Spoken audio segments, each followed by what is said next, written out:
ബിസ്മില്ല വസ്സലാത്തു വസ്സലാമു അലാ റസൂലില്ല വഅല ആലിഹി വസഹ്ബിഹി അജ്മഈൻ അമ്മാ ബഅദ്.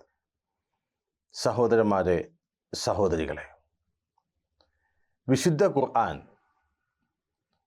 അതിൻ്റെ പാരായണം അള്ളാഹുവിൻ്റെ വജ്ഹ് ഉദ്ദേശിച്ചുകൊണ്ടാകണം. അത്തരത്തിലുള്ള പാരായണം ഇബാദത്താണ് എന്ന് നമ്മൾ മനസ്സിലാക്കുക. അള്ളാഹുവിലേക്ക് അടുക്കാനുള്ള പ്രവർത്തനങ്ങളിൽപ്പെട്ടതാണ് ഖുർആനിൻ്റെ പാരായണം. മാത്രമല്ല, അള്ളാഹുവിലേക്ക് അടുക്കാനുള്ള ഏതൊരു പ്രവർത്തനവും ഇഖ്ലാസോടുകൂടി വേണം നിർവഹിക്കുവാൻ, നിഷ്കളങ്കമായിട്ട് വേണം നിർവഹിക്കുവാൻ.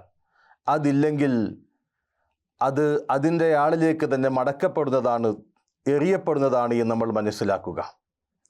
ഇമാം നവവി റഹ്മഹുല്ല പറയുകയുണ്ടായി, ഖുർആൻ പാരായണം ചെയ്യുന്നയാൾ തൻ്റെ പാരായണത്തിൽ ഇഖ്ലാസ് ഉണ്ടാകേണ്ടതുണ്ട്, നിഷ്കളങ്കമായി പാരായണം ചെയ്യണം.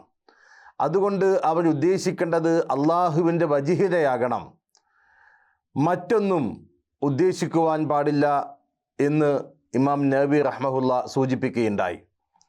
അതുകൊണ്ട് തന്നെ നമ്മൾ ആരെങ്കിലും ഖുർആൻ ഓതുന്നത് ആളുകളുടെ അടുക്കൽ അഭിപ്രായം കിട്ടാനോ സദസ്സിൽ പ്രശംസയ്ക്ക് വേണ്ടിയോ ആണെങ്കിൽ അത്തരം സംഗതികൾ വളരെയധികം സൂക്ഷിക്കേണ്ടതുണ്ട്.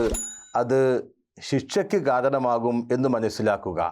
ഇമാം മുസ്ലിം ഉദ്ധരിക്കുന്ന സ്വഹീഹായ ഹദീസിൽ അബൂ ഹുറൈറ റളിയല്ലാഹു തആല അൻഹു നിവേദനം ചെയ്യുന്ന ഹദീസിൽ നമുക്ക് കാണാം, ആദ്യമായി പരലോകത്ത് വിചാരണയ്ക്ക് വിധേയമാക്കപ്പെടുന്ന 3 ആളുകളെ സംബന്ധിച്ച് പറഞ്ഞപ്പോൾ പ്രവാചകൻ സല്ലല്ലാഹു അലൈഹി വസല്ലം ഒരാളെക്കുറിച്ച് പറഞ്ഞത് ഖുർആൻ പഠിക്കുകയും അത് പഠിപ്പിക്കുകയും ചെയ്ത മനുഷ്യനെ കുറിച്ചാണ്. വറജുലുൻ തഅല്ലമൽ ഇൽമ വഅല്ലമഹു വഖറഅൽ ഖുർആൻ.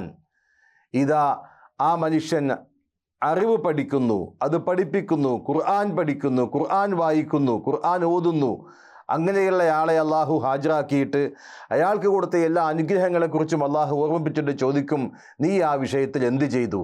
അപ്പോൾ ആ മനുഷ്യൻ പറയും, ഞാൻ ഇൽമ് പഠിച്ചു, അത് പഠിപ്പിച്ചു, ഖുർആൻ പഠിച്ചു എന്നൊക്കെ പറയുമ്പോൾ, ഖുർആൻ ഓതി എന്നൊക്കെ പറയുമ്പോൾ അള്ളാഹു തആല പറയും, നീ പറഞ്ഞത് കള്ളമാണ്. നീ ഇൽമ് പഠിച്ചത് നിന്നെക്കുറിച്ച് ആളുകൾ ആലിമെന്ന് പറയാൻ വേണ്ടിയായിരുന്നു. നീ ഖുർആൻ ഓതിയത് നിന്നെക്കുറിച്ച് ആളുകൾ ഖാരി എന്ന് പറയാൻ വേണ്ടിയായിരുന്നു. അതുകൊണ്ട് ഈ മനുഷ്യനെ നരകത്തിലേക്ക് എടുത്തെറിയ, ഇവിടെ അതിന് പ്രതിഫലമില്ലെന്നും ഇയാളെ നരകത്തിലേക്ക് എറിയാൻ അള്ളാഹുവിൻ്റെ കൽപ്പനയുണ്ടാവുകയും അള്ളാഹുവിൻ്റെ മലക്കുകൾ ഈ മനുഷ്യനെ നരകത്തിലേക്ക് എറിയുകയും ചെയ്യുമെന്ന് പ്രവാചകൻ സല്ലല്ലാഹു അലൈഹി വസല്ലം പറഞ്ഞു. അപ്പോൾ ഇഖ്ലാസോടുകൂടെയാകണം വിശുദ്ധ ഖുർആനിൻ്റെ പാരായണം. അതിൻ്റെ പഠനമെല്ലാം ഇഖ്ലാസോടുകൂടെയാകണം, അള്ളാഹുവിൻ്റെ വജ്ഹ് ഉദ്ദേശിച്ചുകൊണ്ട് പടച്ചവന് വേണ്ടി നിഷ്കളങ്കമായിട്ടാകണം ആ പ്രവർത്തനം നിർവഹിക്കേണ്ടത്. ഇല്ലെങ്കിൽ അത് നമുക്കെതിരായി ഭവിക്കുമെന്ന് മനസ്സിലാക്കുക. അള്ളാഹു അനുഗ്രഹിക്കുമാറാകട്ടെ. വൽഹംദുലില്ലാഹി റബ്ബിൽ ആലമീൻ. അസ്സലാമു അലൈക്കും വറഹ്മത്തുള്ളാഹി വബറകാതുഹു.